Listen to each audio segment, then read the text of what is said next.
Yo, welcome back on the channel. I've got some pretty exciting upgrades for the studio recently, so let's talk about it. Alright, so the main upgrade that I got for the studio is a synth stand.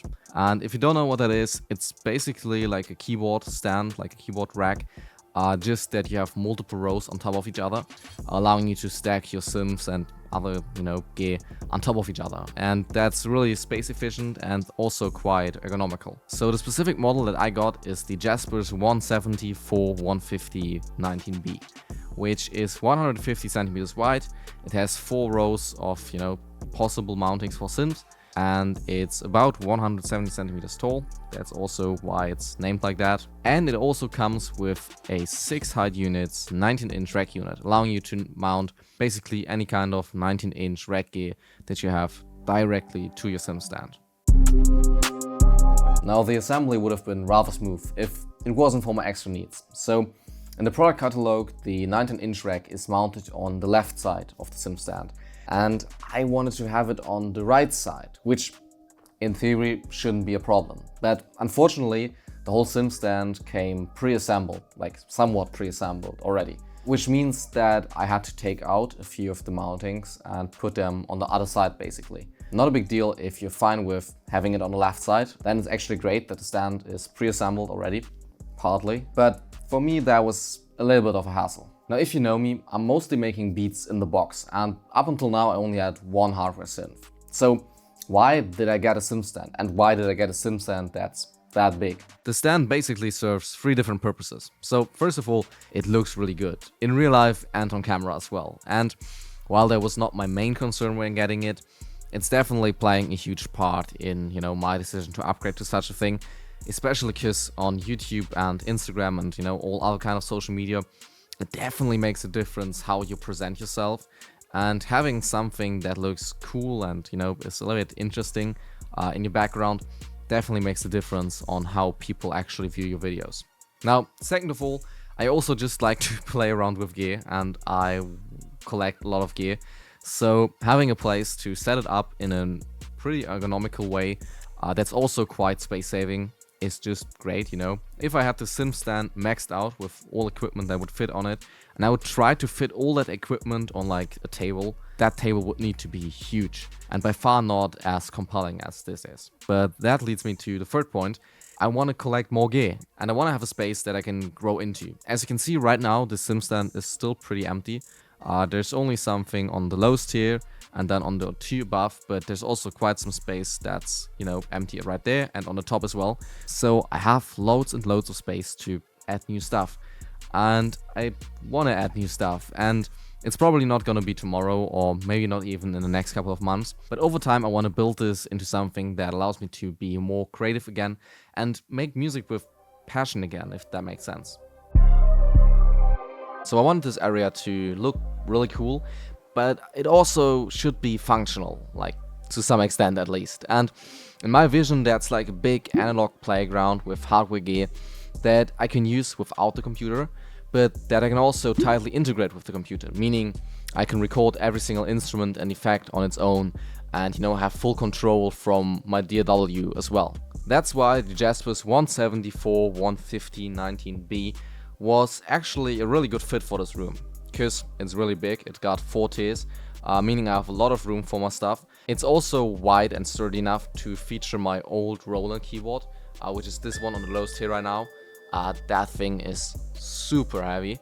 And it also got the 19-inch rack mount, which is probably the biggest thing for this kind of setup, because I already had the Focusrite 8920, and with this rack mount I can hook up the 8920 and the patch bay and more audio interfaces or MIDI interfaces or whatever in 19-inch rack format, just directly underneath the synths, and have full control over all the inputs and outputs right here without needing to use any extension cables or some sort of thing. To be fair, it's super expensive. Like 600 euros, that's the same that I paid for each of my synths, and that doesn't even include, any of the new cables that I had to get, the patch bay, all this kind of stuff. I think in total I've spent around 1,000 euros on this whole upgrade, including everything: cables, lighting, patch bay, and of course the synth stand, which is a lot of money, if you ask me. Especially for such a boring thing than, a stand to hold your gear. But I think it makes sense if you look at it from the perspective of the long-term goal, because it gives me a space that I can grow into, that I can build around. And a sim stand like this, in an environment like this, it's literally gonna hold forever. And yes, there are cheaper alternatives to, Jaspers sim stand out there, a lot cheaper actually, but none of them have such a good and, upgradable environment than the Jaspers ones. So I also wanted to have that, and I was willing to pay that premium price for the option to have all of this future upgradability. Now throughout the video, I've talked a lot about gear that I want to get in the future. So let's get a little bit more specific on that, like what gear do I actually want to get? And I've divided it up into 3 different categories. So first up, we have synths. Who guessed it?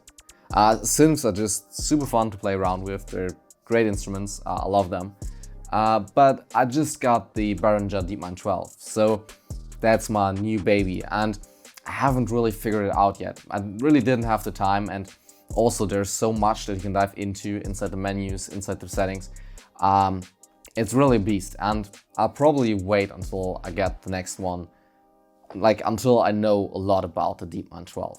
Now the second thing I want to add might surprise some of you all, because it's real instruments, like real instruments, not digital, analog, synthesizers, effects, whatever, but like proper instruments, like a guitar, a kalimba, maybe a glockenspiel. And these are, at least when you compare it to, the expensive synths and stuff, actually quite affordable. Like if I pay 30 euros for kalimba, that's money, but it's not like 3,000 euros for a big synth or something. So you can get these instruments and they're really cool, and if you record them and if you are able to play somewhat cool melodies on them, it just sounds 100 times better than if you did it with MIDI. So getting a few cheap instruments that are fairly easy to play, like obviously I'm not good at playing kalimba or glockenspiel or guitar, but I can play something on them that sounds cool. And then incorporating that in my beats and melodies, I think it's gonna be a real game changer, to be honest. Now, the third and last category of gear that I want to get for the studio is effects, like hardware effects, guitar pedals, that sort of thing. Because I notice synths sound great on their own. You can add software effects if you want, but having access to just, plug the synth into the hardware effect, tweak a little bit of the settings, and have it sound totally different to, the original synth sound, that's just great. And it belongs into that whole like analog workflow. Like you can't say I have an analog corner with analog synths and analog gear, like hardware gear, but then you need to hook it up to your computer in order for it to actually sound cool with effects and everything. So that's definitely a thing I want to add as well. Now besides this, I think something like an MPC would be a really great add to this. Not really sure if I'm into the whole MPC workflow, but I'll definitely have to try it out. And in the future I'll probably also need like another audio interface, another patch bay, just to, keep things connected. For now, I'm just excited to try out the new setup and enjoy it basically. And everything else comes after that. Also, please keep in mind, you don't need any of this to make good or even great music. And if I wasn't a little nerd that also, loves the technical aspect that goes into it, I wouldn't really need it either. Like, software, free synths, it works. You don't need anything more. But if you enjoy videos like this, please consider subscribing, and then I'll see you in the next video. Bye.